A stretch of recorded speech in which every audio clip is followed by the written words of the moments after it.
Good morning વિદ્યાર્થી મિત્રો. ચલો આપણે ગણિત ગમ્મતમાં પ્રકરણ 3 કેટલા ચોરસ એમાં આજે આપણે આગળ અભ્યાસ કરીએ. પરંતુ આગળ અભ્યાસ કરીએ એ પહેલાં થોડી ગૃહકાર્યની ચર્ચા કરી લઈએ. તો ચલો બધા વિદ્યાર્થી મિત્રોએ ગૃહકાર્ય કર્યું હશે, કર્યું છે ને બધાએ? હવે ચલો ગૃહકાર્યની અંદર મેં તમને જે સમજાવ્યું હતું એ લખી અને મોઢે કરવા માટે આપ્યું હતું. હવે મોઢે કરવા આપ્યું હતું એની અંદર આપણે ચોરસ અને લંબચોરસની પરિમિતિના સૂત્રોને ખાસ આપણે યાદ રાખવાના હતા. હવે બધા વિદ્યાર્થી મિત્રોએ આ બે સૂત્રો યાદ કરી લીધા હશે, કર્યા છે ને? જુઓ, ચોરસની પરિમિતિનું સૂત્ર કયું? તો કે ચોરસની પરિમિતિનું સૂત્ર બરાબર લંબાઈ વત્તા લંબાઈ વત્તા લંબાઈ વત્તા લંબાઈ. એટલે કેટલી વખત લંબાઈ? 4 વખત લંબાઈ. એટલે એનું બીજું સૂત્ર છે 4 ગુણ્યા લંબાઈ. હવે લંબચોરસની પરિમિતિનું સૂત્ર યાદ કરી લઈએ. તો લંબચોરસની પરિમિતિનું સૂત્ર લંબાઈ વત્તા પહોળાઈ વત્તા લંબાઈ વત્તા પહોળાઈ. એટલે કે 2 વખત લંબાઈ અને 2 વખત પહોળાઈ. હવે એનું બીજું સૂત્ર શું હતું? તો કે 2 ગુણ્યા લંબાઈ વત્તા પહોળાઈ. આ સૂત્રો તમારે ખાસ યાદ રાખવાના છે. જો તમારે આ પ્રકરણને સરળતાથી સરસ રીતે સમજવું હોય તો તમારે પહેલાં તો આ સૂત્રોને ખાસ તૈયાર કરી દેવા ને સૂત્રો પ્રમાણે જ આપણે આગળ વધવાનું છે, બરાબર? હવે જુઓ, ગઈકાલે આપણે એટલે કે આગળના વિડીયોની અંદર આપણે પરિમિતિ આકૃતિ પરથી પરિમિતિ શોધો શીખ્યા હતા ને? એમાં આપણે 7 આકૃતિઓની પરિમિતિ શોધી હતી. હવે જુઓ, આજે આપણે 8 નંબરની આકૃતિની પરિમિતિ શોધીએ. આપણે જે રીતે આગળના વિડીયોની અંદર પરિમિતિ શોધતા શીખ્યા હતા એ રીતે જ અહીંયા પરિમિતિ શોધવાની છે. તો જુઓ, અહીંયા એક આકૃતિ આપેલી છે.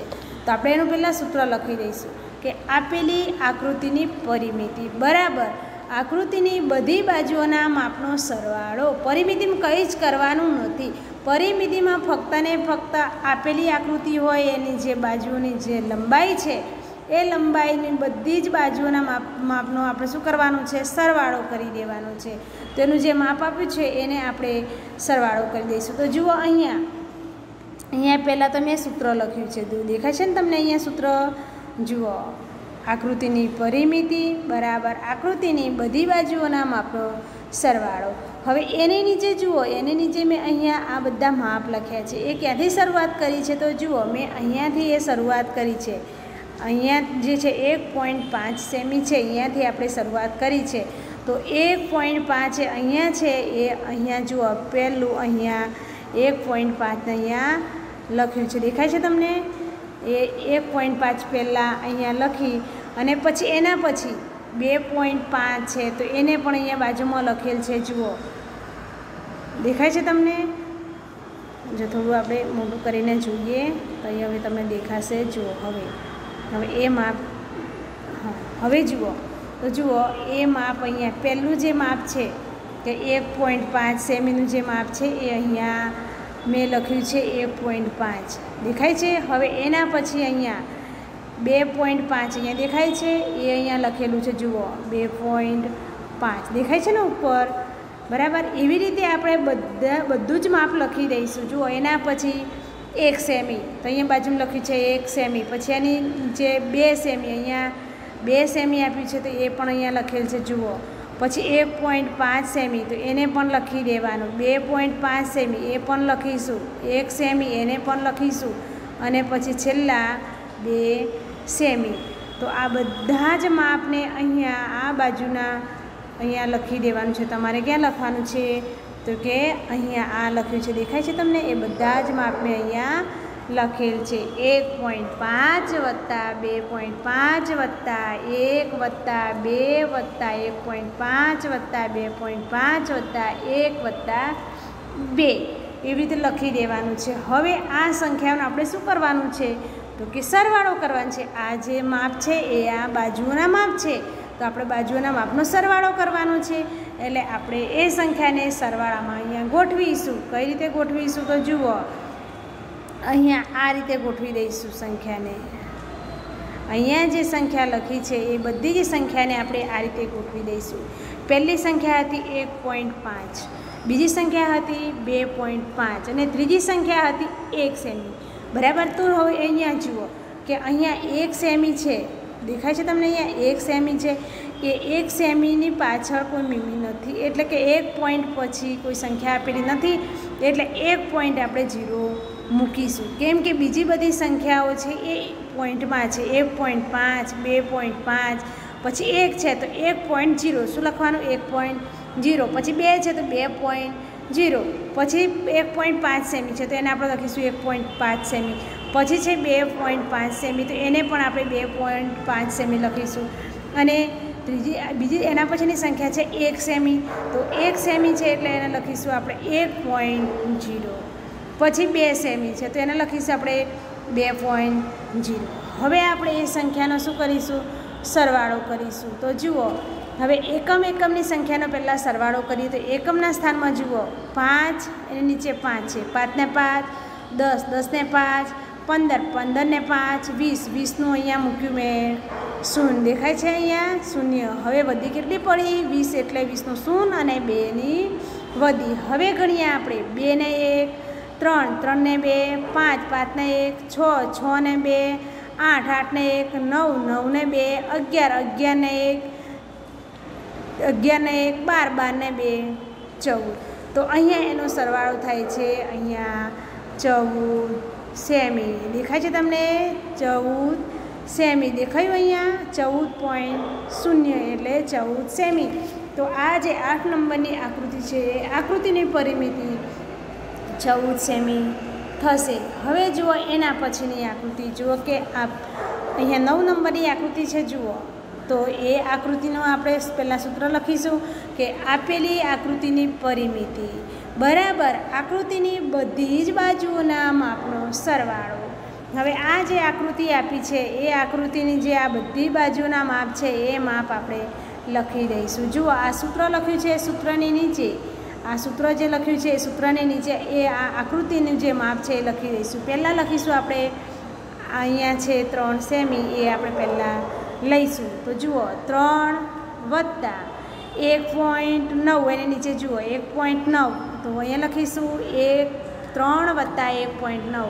પછી એની નીચે છે 1.7, તો એના પછી લખીશું આપણે વત્તા 1.7. પછી વત્તા અહીંયા નીચે 3 સેમી, તો ફરી 3 સેમી લખીશું. 3 સેમીની બાજુમાં 2 સેમી છે તો એને પણ આપણે અહીંયા 2 સેમી લખીશું. એના ઉપર અહીંયા છેલ્લે છે 2 સેમી, તો અહીંયા છેલ્લે લખ્યું છે 2 સેમી.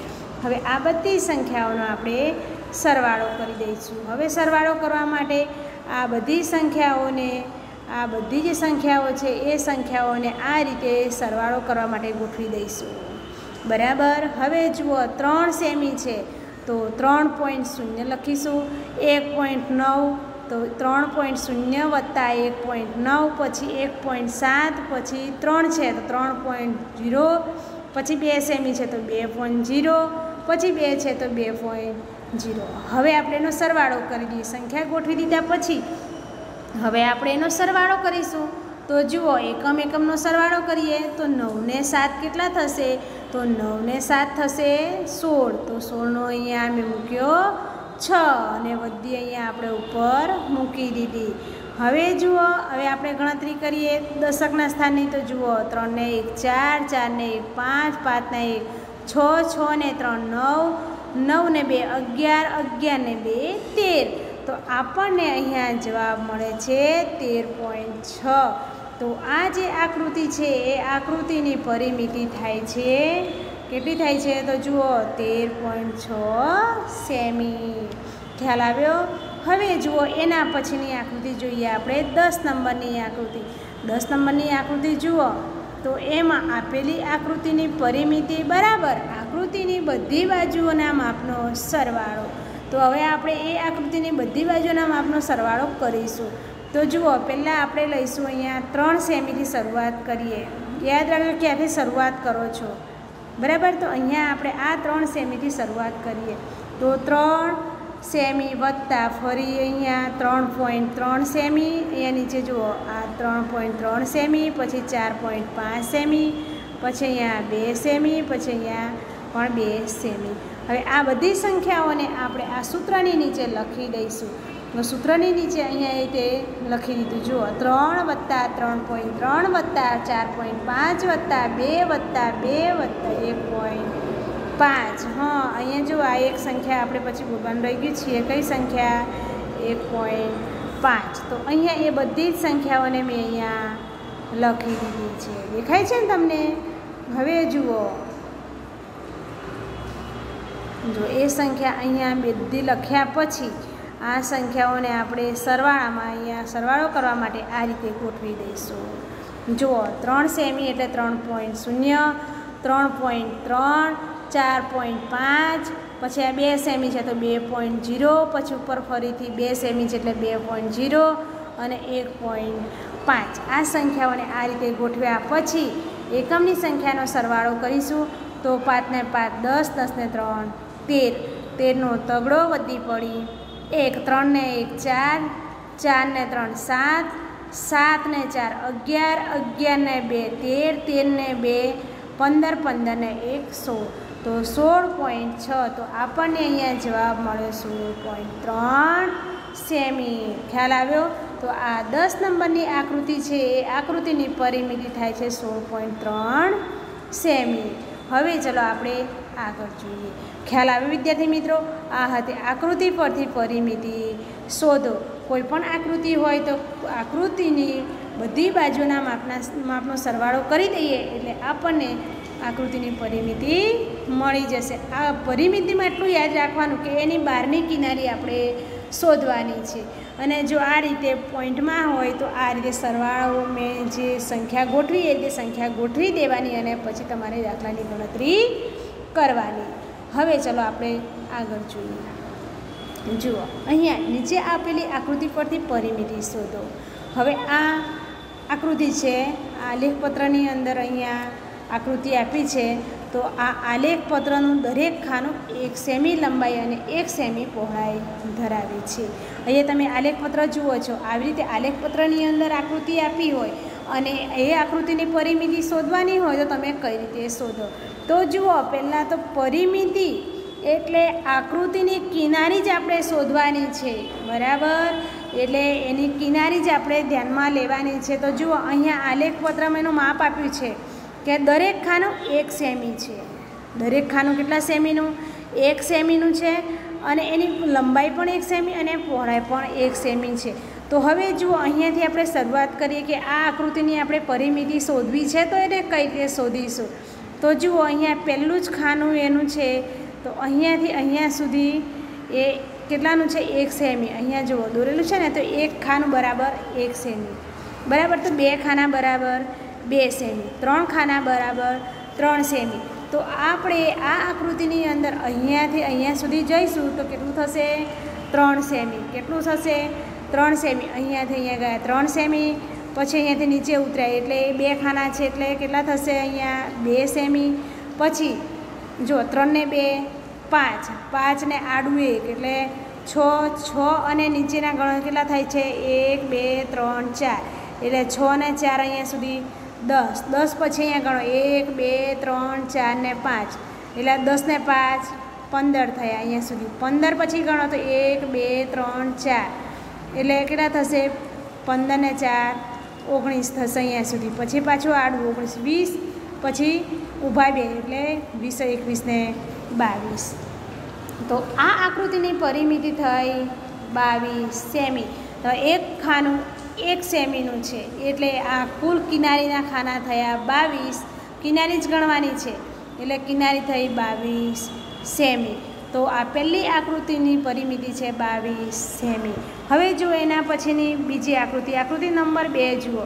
તો એ આકૃતિની પણ આપણે બધી બાજુના માપનો સરવાળો કરી દઈએ તો અહીંયા એક ખાના બરાબર 1 સેમી. તો પહેલી આ બીજા નંબરની જે આકૃતિ છે એના ખાના ગણી લઈએ આપણે 1 2 3 4 5 ને 6. ફક્ત આપણે કિનારી શોધવાની છે એટલે અહીંયા 6 ને ઊભા 2 એટલે 6 7 ને 8, 8 ને 2 આડા એટલે કેટલા થયા? 10, 10 ઊભા ગણો 1 2 3 4 ને 5 છે. કેટલા છે? 5 છે એટલે 10 ને 5 15 થયા 15, 15 ને આડા 2 15 16 ને 17, 17 ને આ 5 ગણો 17 18 19 20 21 ને 22, 22 ને આડા 2 ગણો 22, 23 અને 24 અને આ ઊભા બે ગણો 25 અને 26. તો આ જે આકૃતિ છે એની પરિમિતિ થઈ 26 સેમી. ખ્યાલ આવ્યો? આપણે ફક્ત કિનારી જ ગણવાની છે. એવી રીતે આકૃતિ નંબર 3 જુઓ. આપેલી આકૃતિની બધી બાજુના માપનો સરવાળો કરીએ તો અહીંયા જે આકૃતિ છે એને અહીંયા જુઓ, અહીંયાથી શરૂઆત કરીએ તો અહીંયાથી અહીંયા સુધી 2 સેમી. પછી બીજા આ ખાના ગણી લો, 1, 2, 3, 4, 5, 6. તો અહીંયાથી અહીંયા સુધી 6 ખાના છે, એટલે કે 6 સેમી. પછી આડા 2, તો આ આડા 2 અને 6, 8, 8 ને 2 આડા 10, 10 ને આ ઊભા 2, 10 ને 2 12, 12 અને 4 અહીંયા આડા છે, એટલે 12, 13, 14, 15 ને 16, 16 થયા. હવે આ ઊભા જે ખાના છે ગણી લઈએ, 1, 2, 3, 4, 5, 6, 7 અને 8, એટલે 16, 17, 18, 19, 20, 21, 22, 23 અને 24. તો આ જે આકૃતિ અહીંયા છે એ આકૃતિની પરિમિતિ થાય છે 24 સેમી. તો વિદ્યાર્થી મિત્રો, આવી રીતે આલેખપત્રની અંદર આકૃતિ આપેલી હોય તો આપણે એની ફક્ત ને ફક્ત કિનારી જ ગણવાની છે, અને કિનારી ગણી અને કિનારીનું માપ ગણી અને તમારે એની કેટલી પરિમિતિ છે અહીંયા લખવાની છે. તો આકૃતિ નંબર 3ની પરિમિતિ થાય છે 24 સેમી. જો આકૃતિ નંબર 1ની પરિમિતિ 22 સેમી, આકૃતિ નંબર 2ની પરિમિતિ થાય છે 26 સેમી અને આકૃતિ નંબર 3ની પરિમિતિ થાય છે 24 સેમી. તો ચલો વિદ્યાર્થી મિત્રો, આજે આપણે અહીંયા સુધી પૂર્ણ કરીએ અને હું તમને ગૃહ કાર્ય આપી દઉં. તો જુઓ, આ તમારું ગૃહ કાર્ય છે. નીચે આપેલા આકારોની પરિમિતિ શોધો. મેં તમને શીખવાડ્યું એ પ્રમાણે તમારે આપેલી આકૃતિની કિનારીનું જે માપ છે, બાજુઓનું જે માપ આપ્યું છે એ બધા જ માપનો સરવાળો કરી અને તમારે પરિમિતિ શોધવાની છે. આ તમારું ગૃહ કાર્ય છે. ચલો હવે આપણે આજે અહીંયા પૂર્ણ કરી અને આવતા વિડીયોમાં ફરીથી મળીશું.